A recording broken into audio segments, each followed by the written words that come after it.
Here he is, the one and only, the former Bellator Strikeforce Shark Fights fighter, the one and only Bobby Lashley joining us. Bobby, how are you, sir? Hey, I'm fantastic, man. It's good to talk to you. It's good to see you again. I'm very, very, very excited about this. I do have to ask you about one thing that our previous guest, Jimmy Smith, just said. He says he's rolled with you several times since joining WWE, and he taps you within seconds. And he said to ask you about this. Is this true or false? Yeah. Oh, Jimmy is smoking something. I don't know what it is. That's what he said. He's coming up with those pipe dreams.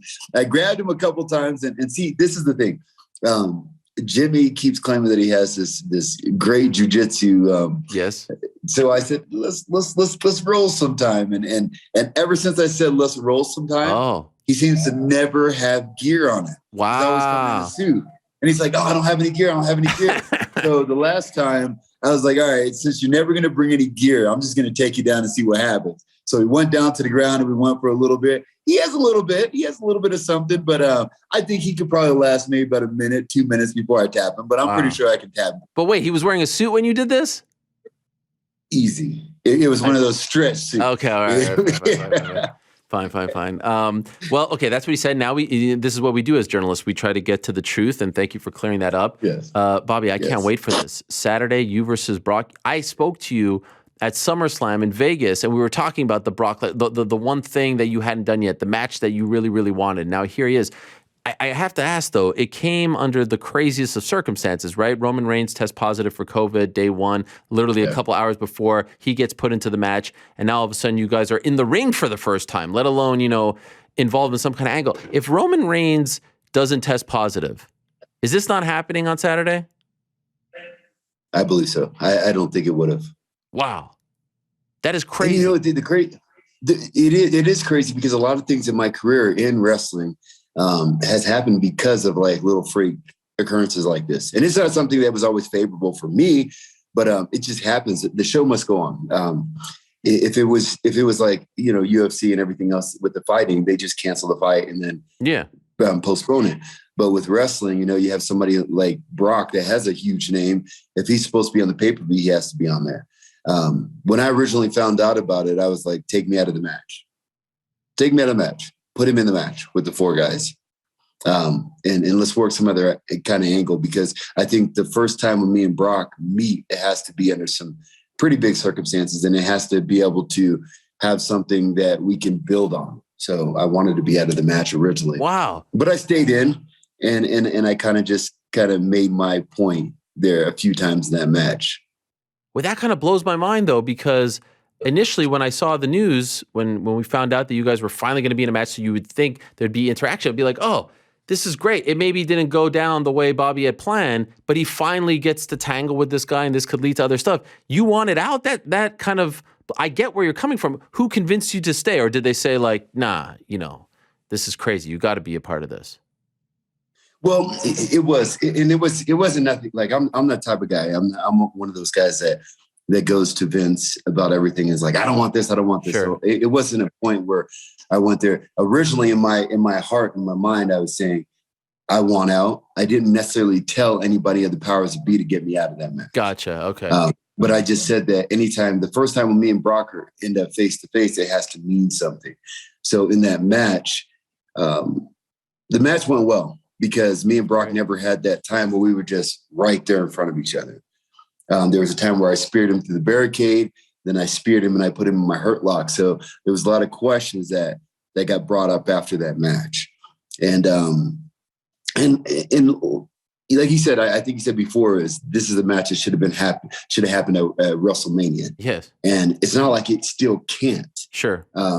Just because the first time that we go out there, it's a little sudden. I believe it's a little sudden, but I think that there's a lot of things that are around that match that could and may happen. But ultimately, just for us to get in there and start squaring it off, I think it's gonna be something that a lot of people want to see. And for me, it's not just a pro wrestling match. People want to see who's gonna get that first takedown, who's the better wrestler. And people want to see if he pulls guard, if I pull guard, if there's gonna be some ground and pound. There's a lot of things that we're gonna shoot out there. We're shooting out there, Bobby. Man, we have to. Come on, really? We have to. There has to be a time. There has to be that time. Oh my gosh! There's a lot of egos. Yes. there's a lot of betting. There's a lot of question marks with Mr. Lesnar over there. In your humble opinion, why has it taken this long for you? That blows my mind with the amount of shows that you guys do, how long you've been in the company, how long he's been in the company. It's crazy to me. There has to be a reason why this hasn't happened up until Saturday. What's your opinion? Well, I can honestly say at the beginning, we just never crossed paths. That was the crazy thing. Like when I came into wrestling, he was still on the show, but I was in developmental. Mm-hmm. When I got moved on to the main roster, he left. Then I was on the main roster for a while, and then I took a break, and then he came back, and I was fighting. And when I was fighting for Strikeforce at the time. And I don't think even when we were fighting at the same time. So he was back, and then I came back and I did stuff with Impact, and he was kind of fighting. And then when I went to WWE, he was gone. And then after like my first year back, after 16, 17 years, he came back, and I was like, man, this is different, because there's one thing that we didn't cross paths. And when I say we didn't cross paths, like we never met. I met Brock maybe about 2 years ago. Wow. And that was in brief passing. That was like literally, he was at Saudi Arabia. He was having a match against Braun or someone, or I can't even remember who it was. But we walked, and it was like that kind of walk where, oh, okay, now we're in the hallway at the same time, so we have to say something. Wow. So it was like, hey, man, what's going on? What's going on? We shook hands, and that was it. So I think it was just one of those things that we just were never in the right place at the right time, never on the right show at the right time. And we're still not even on the show at the right time. So if that thing with Roman didn't happen, it would have still been something that we were waiting on. Animosity between you two? I don't think so. Back then? Like for like even that brief, you don't think he's like, this guy, I don't want anything to do with it. Like I felt like he never tried to put you over, didn't want if he could have, right. He would have said, hey, I want to work with Bobby. You don't think they make that happen? It felt like he kind of went out of his way. It would happen right away. And I'm not saying just him, but he has people that speak for him. And I know at the time, Brock being such a big name and him coming back in wrestling, he was going for who's at the tip top. So he had that match with Kofi.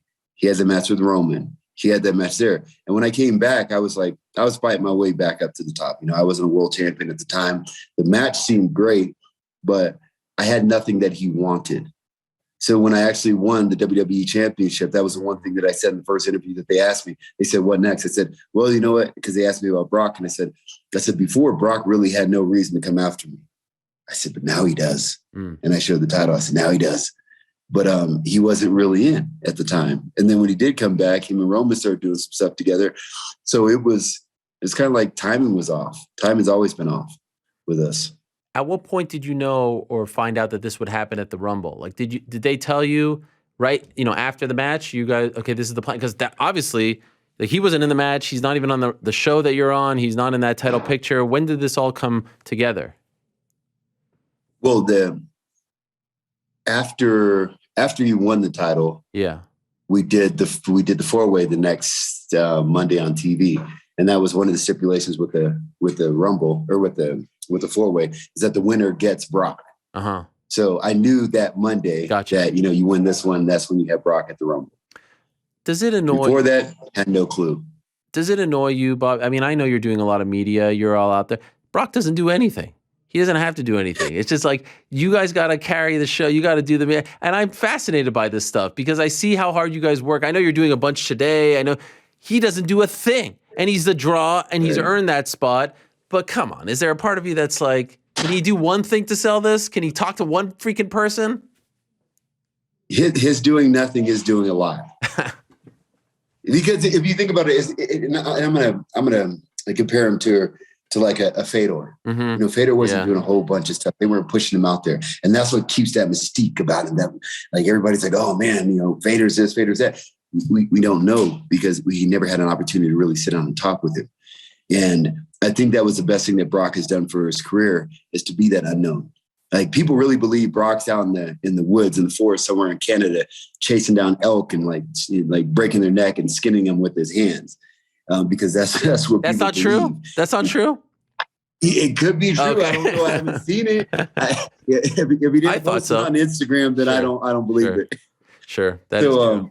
And it's good like that. And some of the interviews that I had about Brock, I say the same thing. I'll sell the fight because Brock is a different animal. I mean, you've talked with Brock before, and Brock's just kind of one of those guys that you just look at him. And I said this before. I said it in the wrestling world. I said, Brock doesn't have a soul.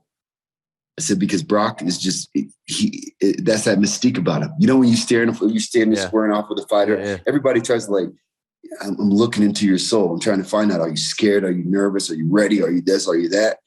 And Brock kind of has that just, and he does that. I mean, Brock he's Brock. He's that character. So for him to do a bunch of interviews, I think it kind of like takes that mystique away from him. That's fair. Okay, that's fair. Sort of like Undertaker back in the day as well. He didn't do a lot of media, breaking kayfabe and all that. Could I ask you about his hair? What do you think about his hair, his new hairstyle? I like it. Brock's got a little swag. He's got a little swag. You like that? let him have some swag. Jeez. I mean, I like the flannel shirts, but the hairs is a little much. I think it may take attention away from the big sword on his chest. Well played. Well played.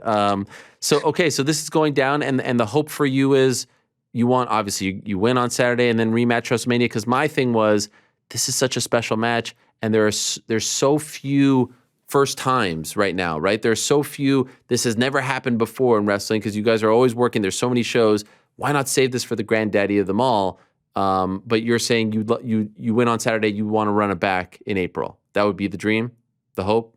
It definitely WrestleMania would be something that I want to have him at. I mean, because you think about it this weekend, I go out and beat Brock, tap him out. Everybody's gonna be like, "Oh my God, Brock is definitely gonna want some revenge." Right. So I'm sure we're gonna have a second fight, without a doubt. Right. By the way, I think this is a fight that we can sell to a lot of different people. Oh, for sure. I mean, this to me is the match. I mean, I'm honestly looking forward to just seeing you two in there more than the Rumble itself. And the Rumble is my favorite match of the year. Just the sight of you two behemoths in there is gonna. I mean, I'm reminded of Gorilla Monsoon back in the day. The irresistible force meets the immovable object. That's you guys in 2022. Yeah. Why did you stop fighting, Bobby? Like, you were on a roll there with Bellator. Why did you say no more? I think because when I came into it with a wrong mind frame. Really? When I originally came into fighting, I came into it saying, I mean, I want to do one fight. Then I want one fight, then another fight, and then another fight. And then all these things started getting thrown at me. And the hardest thing with me with fighting was I had all these fights. I think I had like 18, 19 fights, something like that. I mean, there were some that were kind of like smaller fights that didn't really get put on my shirt out record. But I didn't ever have an actual training camp. Really? Never had a training camp. So that's was one thing, is when I was like, man, can we run for the title? I want to run for the title, but because I'm a single father, so I have my kids. And what I was literally doing is I was having to run down to Barnett. I did some work with Barnett. I was running down the American Top Team, and I would be there for a week, and then I had to run home, and then I was with my kids, and then I'd run back, and I'd get a little bit of sparring in a couple of days here or there, and then Josh would come up and meet me, and he'd do a little bit with me. So my camps were just so broken, and as a fighter, and once you start moving up the levels, you really have to have a game plan. You really got to have a team. You really got to have everything together. I mean, some of the other people and I don't take anything away from Brock for this, because it's a bit of jealousy. When Brock was fighting, he had a gym built right beside his house. Yeah. Guys flew out to him. His coaches flew out to him. So he ate breakfast, went outside, trained, got to spend time with his family. In Denver, I really didn't have a team that I could work with full time at the time. So I was traveling down the American Top Team, and I was going back and forth, and I didn't see a way that I can make that better. I built a gym, an American Top Team gym in Denver, and I was like, maybe I can bring people in. But now these are a lot of expenses that I was taking on. Right. And then it seemed like I was like, now I'm running a gym. Now I'm like selling my cardio kickboxing class and trying to push my cardio, my CrossFit courses. And I was like, all right, so this is pulling me further away from what I'm trying to accomplish. I was like, if I want to do this thing full time, get into UFC, make a run, or stay with Bellator and run for that title. I've got to put it all together. And it was challenging. I didn't find a way that I could do it. And I didn't want to take any time away from my kids. So I was kind of in an awkward situation. Now in a different world, like if I could have moved out to San Jose, and because I was working with Dwayne Zinkett at the time and Crazy Bob and Javier, if I could have moved out there and been training with Kane and Cormier full time, it would have been a whole different ballgame. Yeah. If I were able to go down to American Top Team, Dan Lambert down there is probably one of my closest friends. Dan would have put me up there, and I would have been able to stay there and train full time. My career would have been a whole lot different. I mean, I did the best with what I had, but when you're going into fights with no game plan and you're questioning everything and you're questioning, all right, did I do enough cardio? I mean, I did kind of run a little bit. I did get on the Aerodyne a little bit, but when you question a lot of these things, it's kind of hard to just go out there and feel comfortable to fight. All these other guys, they live at their training camp. They're there all the time. They have their coaches on speed dial.